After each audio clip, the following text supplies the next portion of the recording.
하나님 말씀 보겠습니다. 함께 나눌 하나님 말씀은 신약성경 에베소서 5장 3절로 7절까지의 말씀입니다. 신약성경 315면 에베소서 5장 3절로 7절까지 말씀입니다.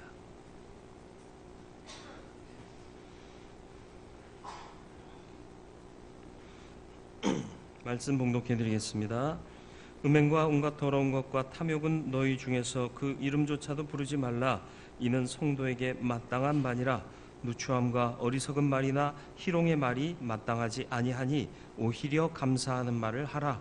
너희도 정녕 이것을 알거니와 음행하는 자나 더러운 자나 탐하는 자 곧 우상 숭배자는 다 그리스도와 하나님 나라에서 기업을 얻지 못하리니 누구든지 헛된 말로 너희를 속이지 못하게 하라. 이로 말미암아 하나님의 진노가 불순종의 아들들에게 임하나니 그러므로 그들과 함께하는 자가 되지 말라. 아멘. 기도하겠습니다. 주의 뜻을 옳게 분별하고 그 뜻 따라 순종하며 살 수 있는 성도 되기를 소원합니다. 믿는 자가 많지만 온전한 성도가 없고 또 세상이 우리로 온전한 믿음에 이르지 못하도록 회방하는 이때에 하나님의 뜻을 옳게 분별할 수 있는 지혜를 허락하여 주옵시고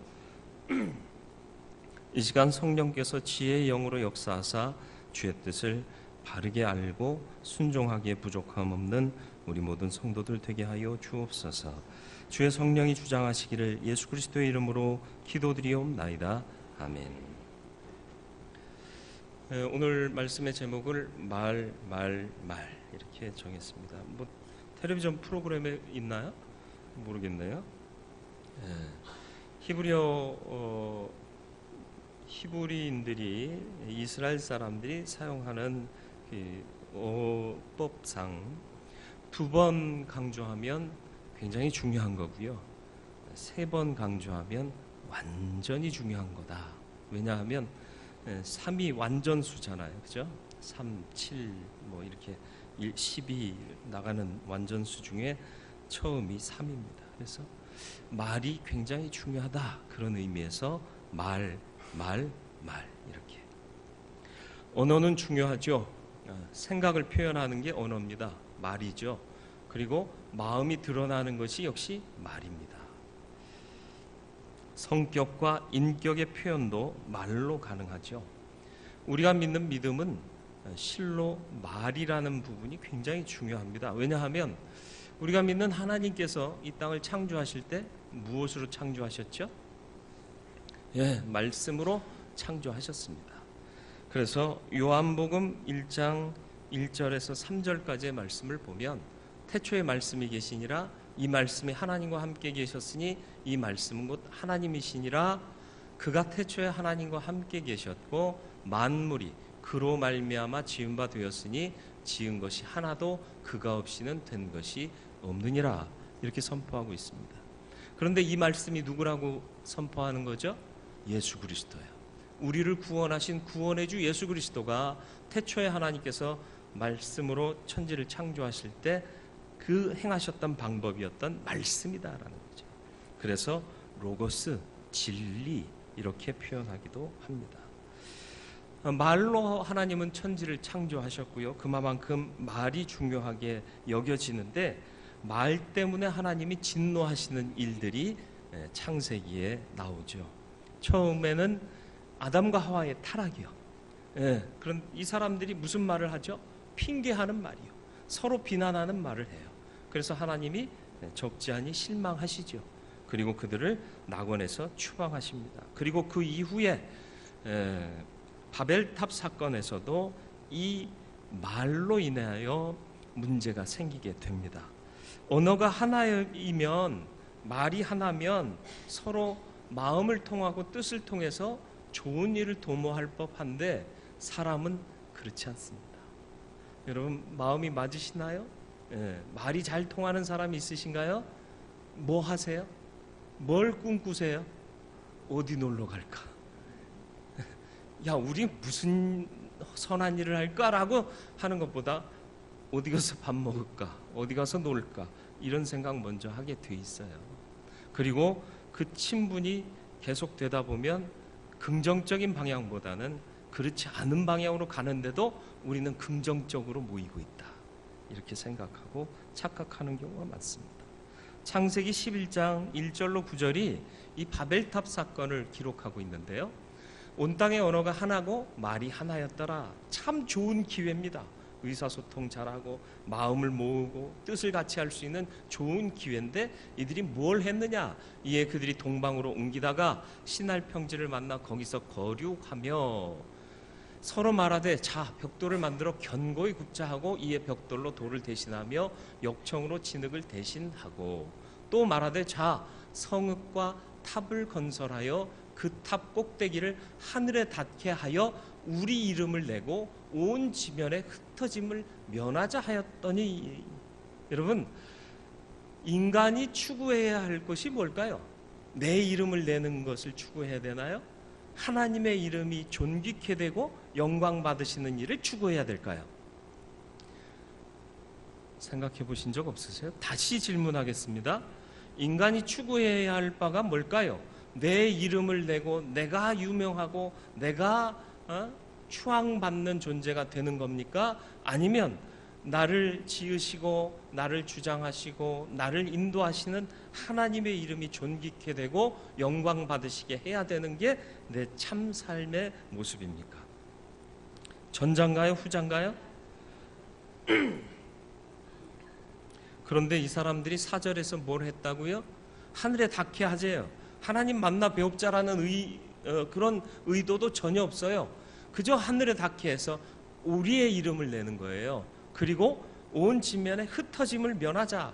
그런데 창조하시면서 하나님께서 인간에게 선포하신 축복이 있죠. 뭐예요? 생육하고 번성하여 땅에 충만하라. 땅에 충만하려면 어떻게 돼야 돼요? 퍼져나가야 돼요. 흩어져야 돼요. 그래서 거기서 번성해야 되는 거죠. 그런데 흩어짐을 면하자 하나님에 대하여 반대로 정면으로 맞서고 있는 겁니다. 그래서 하나님께서 이들의 언어를 온 지면에서 혼잡게 하시고 흩으셨다. 저와 여러분들은 하나님을 믿는 자들입니다. 성도로 살아야 할 자들입니다. 말 잘하는 사람이 되어야 할 줄 믿습니다. 하나님의 말씀하시는 것처럼 말하며 살아가는 하나님의 사람들이 되시기를 주님의 이름으로 축원을 드립니다. 주님의 영광을 드러낼 수 있는 말은 굉장히 중요하죠. 골로새서 4장 6절 보면 너희 말을 항상 은혜 가운데서 소금으로 맛을 냄과 같이 하라. 그리하면 각 사람에게 마땅히 대답할 것을 알리라. 지어내서 재밌는 말해서 사람들 웃기려고 하고 그래서 유쾌한 사람이다 인정받으려고 하지 마세요. 어떻게 하라고 말씀하셨어요? 너희 말을 항상 은혜 가운데 소금으로 맛을 냄같이 하라. 만나게 말하란 말이에요. 은혜 가운데서. 그러면 각 사람에게 마땅히 대답할 것을 알리라. 어떻게 말해야 할지를 하나님이 알게 하실 것이다 라는 얘기입니다. 성도는 마땅한 감사하는 말을 해야 합니다. 성도의 삶은 감사하는 말을 하는 데서 비롯될 수 있습니다. 여기에서 감사라는 말은 인간에게 대한 감사가 아니고요, 하나님께 대한 감사입니다. 입술의 타락을 막는 일은 하나님께 감사하는 데서 시작이 돼요. 하나님이 우리를 통해 받기를 원하시는 게 뭐죠? 감사의 고백이에요. 그래서 시편이든 성경이든 가장 많이 권고되고 있는 말이 주께 감사하라, 여호와께 감사하라 하는 말씀입니다. 가끔 아이들을 키우다 보면요, 마땅히 요구할 것을 요구하듯이 엄마 아빠한테 뭘 달라고 그럴 때가 있어요. 돈 줘요. 지가 맡겨놨어요? 돈은 누가 버는 거죠? 지가 버는 거 아니에요. 네. 근데 그걸 당당하게 달래요. 주면 감사합니다. 이 진짜 감사하는 거예요? 우리 애들이 그러는 게 아니라 저 옆집 애들이 그러더라고요. 세상에 마땅한 일은 없어요. 다 감사한 일이에요. 작은 것 줘도 감사, 큰 것 줘도 더 감사. 이게 인간의 모습인 거예요. 감사하면요, 더 주고 싶은 마음이 생기게 되거든요. 성도의 마땅한 모습이 뭐겠느냐라는 겁니다. 다니엘을 통해서 한번 살펴보기를 원합니다. 다니엘서 6장 10절 말씀을 우리 같이 한번 읽어볼까요? 다니엘이 이 조서의 왕의 도장이 찍힌 것을 알고도 자기 집에 돌아가서는 윗방에 올라가 예루살렘으로 향한 창문을 열고 전에 하던 대로 하루 3번씩 무릎을 꿇고 기도하며 그의 하나님께 감사하였더라. 아멘. 여러분, 지금 이 상황이 어떤 상황인 줄 아세요? 다리오 왕이요, 제국을 통치하는데 제국의 영역이 커지니까요, 총리를 셋을 세웁니다. 그래서 각각 지방자치를 하도록 해요. 그 중에 총리로 세움받은 한 사람이 바로 다니엘인데, 다니엘의 출신이 어디예요? 유대예요. 이스라엘 사람이, 이방인이에요. 그리고 또 특별히 다리오 왕의 총애를 받습니다. 누구 한 명이 무리 중에 총애 받으면 다른 사람한테 질투받아요. 질투해서 음모를 꾸밉니다. 다니엘이 매번 하루에 3번씩 하나님 앞에 기도하는 것을 알고는 이 다른 고관들이 왕에게 나가서, 다리오 왕에게 일정 기간을 정하셔서 왕 외에 다른 이들을 경배하거나 숭배하는 자들은 처벌합시다. 그러니까 왕이 들으니까 괜찮거든요. 제국의 황제는 난데 당연히 나를 숭배해야지. 사인했어요. 도장 찍었습니다. 근데 보니까 다니엘이에요. 지금 이 상황은 어떤 상황이다? 내가 음모에 빠진 상황이에요. 나를 미워하는 대적들이 나를 죽이려고 흉계를 꾸민 상황이에요. 그때 기도할 수 있습니다. 그죠? 하나님, 나를 도와주시고 날 지켜주세요 하고 기도할 수 있어요. 그런데 오늘 읽었던 6장 10절 말씀에 기도만 했다라고 얘기하지 않고 마지막 부분에 뭐라고 말씀하고 있어요? 그의 하나님께 감사하였더라. 대적들이 날 죽이려고 하는데 감사가 나와요? 하나님, 대적들이 날 죽이려 합니다. 감사합니다. 그럴 수 있어요? 여러분 생각해 보세요. 하나님, 김 집사가 내 욕해요. 감사합니다. 그럴 수 있어요? 못하잖아요. 욕하는 것도 용서 못하는데 목숨을 노리고 음모를 꾸미고 흉계를 꾸민 놈들이 있는데도 하나님 감사합니다 하고 기도했다는 거예요. 오늘 읽은 말씀에 오히려 감사하는 말을 하라 그랬습니다. 오히려가 뭐예요? 역접이요. 이런 상황이 안 될지라도 이렇게 해라. 역접입니다. 역접. 접속사 중에 상황을 바꾸어 반대의 것을 행하라 하는 게 역접이잖아요. 역접의 반대는 순접. 아는지 모르는지, 알아도 그만 몰라도 그만. 그러나 오히려라는 접속사는 앞에 상황이 어떠하든지 이렇게 해라라는 반의적인 표현인 거죠. 감사할 수 없는 상황에도 감사하는 말을 하는 게 믿음이라는 거예요. 이게 성도의 마땅한 모습이라는 거예요. 그래서 어떻게 됐습니까? 결과를 아시나요? 다니엘서 6장 28절이요. 그 상황의 결과가 뭐냐? 이 다니엘이 다리오 왕의 시대와 바사 사람 고레스 왕의 시대에 형통하였더라. 사자굴에 던짐받습니다. 그런데 다음날 다리오 왕이 황급히 찾아가서 살아계신 하나님이, 너의 하나님이 너를 지키셨느냐? 다니엘에게 묻죠.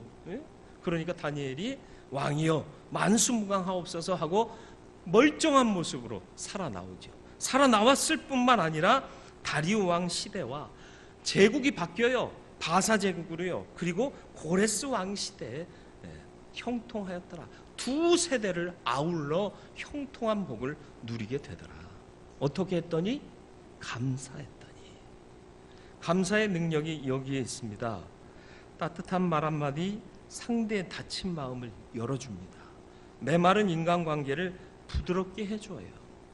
혹여 저가 실수했을지라도 감사하는 마음으로 좋은 말을 하면요, 좋은 씨앗이 되고 인격이 되고 삶이 되어 돌아오게 될 줄 믿습니다. 말이 삶을 변화시키고 희망을 주기도 합니다. 그러나 반대로 절망을 이끌고 인생을 포기하게도 만드는 거죠. 말의 힘은 놀랍습니다. 불평의 말이든 감사의 말이든 언젠가 메아리가 되어서 내게로 돌아온다는 사실을 잊지 마시기를 바랍니다. 이게 인생의 법칙이에요. 그래서 이스라엘 백성들에게 하나님께서 말씀하십니다. 민수기 14장 28절이요. 같이 읽겠습니다. 그들에게 이르기를 여호와의 말씀에 내 삶을 두고 맹세하노라. 너희 말이 내 귀에 들린 대로 내가 너희에게 행하리라. 아멘. 여러분, 하나님 앞에서 어떤 말씀하고 계십니까? 하나님 앞에서라는 말은 무슨 말이죠? 하나님이 안 계신 곳이 있나요? 하나님이 못 들으시는 말이 있나요? 보는 사람 없다고, 듣는 사람 그 자리에 없다고 말 함부로 하지 말라는 거예요. 그 귀에 들린 대로 응답하시겠다. 그 들린 대로 행하시겠다 말씀하고 있습니다. 믿음의 말을 하시고 또 선한 말을 하시고 감사의 말을 하는 저와 여러분들이 되기를 주님의 이름으로 축원을 드립니다. 가나안을 정탐한 정탐꾼들의 보고를 아시나요? 가나안을 왜 정탐하라고 했을까요? 저들의 전력과 우리의 전력을 비교하자. 군사적으로 우리가 어떻게 저들을 몰아낼 것인가를 잘 알기 위해서 전략을 짜기 위한 정보를 수집해와라. 그런 의미에서 정탐꾼을 보낸 게 아니에요. 이미 가나안 땅은 하나님이 이스라엘 백성들에게 주시겠다고 약속한 땅이란 말이에요. 약속한 땅이 얼마나 귀하고 좋은 것인지 보고 와서 백성들에게 희망을 선포하라고 정탐꾼을 보낸 거예요. 그런데 10명은 가서 뭘 보고 왔어요? 저들보다 우리가 약해요. 우리보다 저들이 강해요. 가면 죽어요. 이런 얘기 했어요. 왜요? 왜 그걸 가지고 판단하죠? 왜 자기의 기준으로 하나님의 역사를 판단하냐고요. 하나님이 이미 주시겠다 약속했는데 왜 안 된다고 얘기하느냐 말이죠. 두 사람만 말씀하셨다. 약속하셨다. 가면 저거 우리 먹는다. 가자. 이렇게 얘기를 했어요. 그러니까 하나님 귀에 들린 대로 10사람은 광야에서 죽었습니다. 2사람은 약속의 땅을 밟고 그것을 차지하고 누리다가 하나님께 갔지요.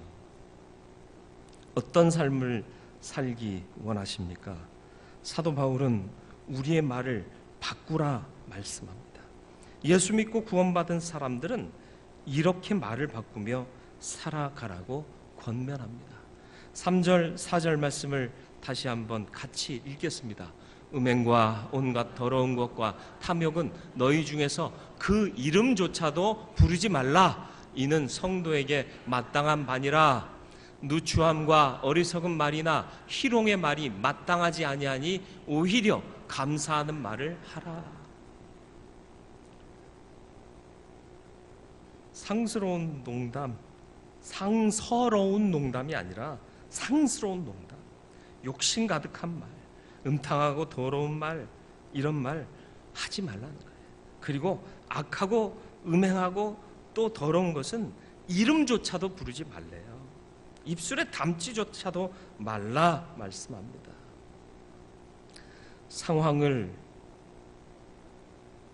상황이 그렇지 아니할지라도 상황을 넘어 감사할 말을 하는 저와 여러분들이 되기를, 성도의 마땅한 말을 할 수 있는 저와 여러분들이 되기를 주님의 이름으로 축원을 드립니다. 두 번째로 완전한 말, 하나님이 기뻐하시는 말씀, 창조의 능력 있는 말씀을 하기 위해서는, 그런 삶을 살기 위해서는 헛된 말을 하는 자는 멀리해야 됩니다. 6절 7절 말씀을 같이 읽어보겠습니다. 6절 7절 말씀입니다. 누구든지 헛된 말로 너희를 속이지 못하게 하라. 이로 말미암아 하나님의 진노가 불순종의 아들들에게 임하나니 그러므로 그들과 함께하는 자가 되지 말라. 무슨 뜻이에요? 함께 있지 말래요. 헛된 말 하는 사람에게선 떠나라는 거죠. 같이 있으면 좋을 게 없다는 거예요. 즐겁게 하는 농담도 사실은 주의하고 생각하고 훈련하고 해야 돼요. 이런 상황에는 어떻게 얘기해야 될까? 잘 생각해서 해야 돼요. 그냥 웃기려고 남을 폄하하거나 또 남의 자존심 건드리거나 좋지 않은 표현도 불사하면서 말하는 건 무익한 말이 됩니다. 무익한 말에 대해서 심판하시겠다 분명히 마태복음 12장 36절로 37절에 말씀하고 있습니다. 내가 너희에게 이르노니 사람이 무슨 무익한 말을 하든지 심판날에 이에 대하여 신문을 받으리니 내 말로 의롭다함을 받고 내 말로 정죄함을 받으리라. 말 잘하며 살아야 돼요. 잘못된 말은 입에 담지 말아야 합니다. 근데 우리 너무 많이 담고 살아요. 조심하세요. 주의하세요. 훈련 받으시길 바랍니다. 서로 존중하고 높이면서 그러면서도 재미있고 기쁘고 행복한 말을 할 수 있어야 할 것입니다.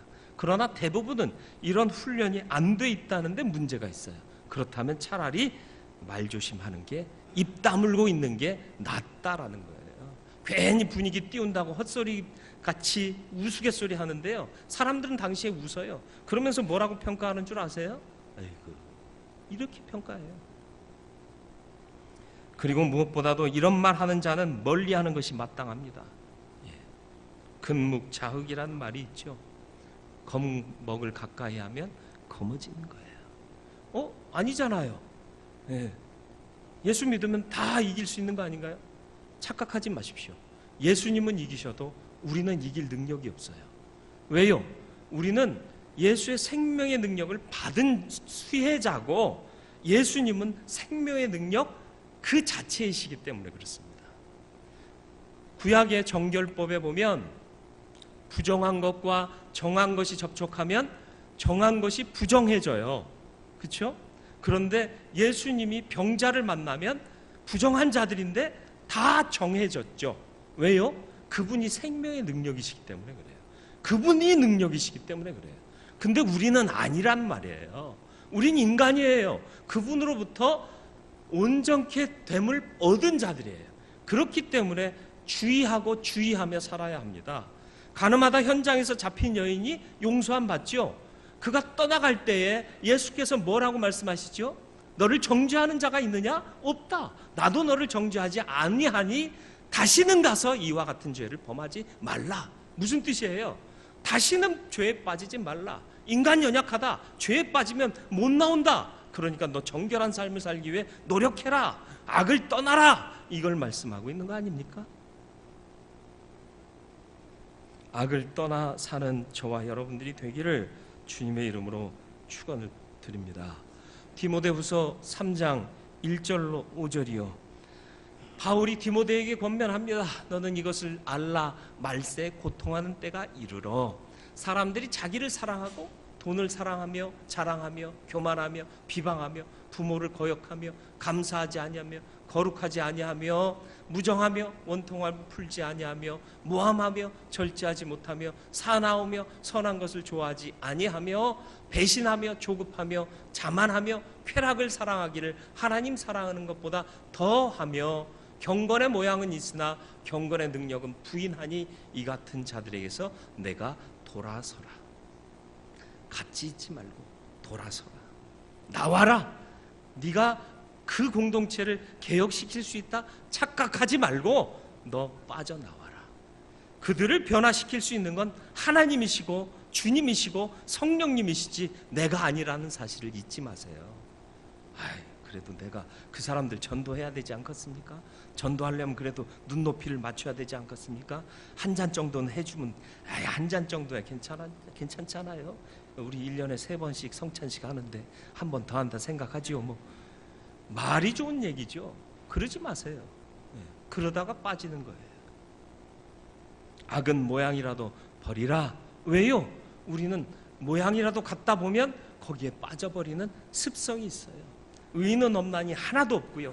만물보다 심히 부패한 게 사람의 마음이라. 이런 연약함을 지니고 있기 때문에 우리는 정결함을 추구해야 되고요. 단호하게 거절하고 잘라내야 하는 거예요. 창조하신 하나님의 말씀을 닮아가는 거룩한 성도의 말이 우리의 입술과 우리의 내면에서부터 나오게 되기를 주님의 이름으로 축원을 드립니다. 성도에게 마땅한 감사하는 말을 하며 사시기를 바랍니다. 오히려 감사하는 말을 하시길 바라요. 그리고 헛된 말을 하는 자는 멀리 하시길 바랍니다. 악은 모양이라도 버리고 경건을 추구하는 저와 여러분들의 삶이 될 때 하나님께서 우리로 영광 받으시고 우리의 삶은 하나님이 기뻐하시는 삶이 될 줄 믿습니다. 그러면 주어지는 것은 축복 외에 없다라는 것을 잊지 마시고 다른 방법으로 복을 구하지 마시고 주의 뜻에 합당하게 삶으로 복받는 저와 여러분들의 삶이 되기를 주님의 이름으로 축원을 드립니다. 거룩하고 자비로우신 아버지 하나님, 말 잘해야 됩니다. 말씀으로 창조하신 하나님을 닮는 자녀들 되어야겠습니다. 그러나 우리에게는 생명의 능력이 없습니다. 우리는 생명의 능력을 받은 자입니다. 조심하고 주의하고 정결하게 살아야겠습니다. 주여 깨닫게 하시니 감사합니다. 빠지지 않게 하여 주옵시고 돌아서는 삶을 살게 하시고 늘 주의 뜻을 따라 오히려 감사하는 말을 하는 성도로 살게 하여 주옵소서. 예수님의 이름으로 기도드리옵나이다. 아멘.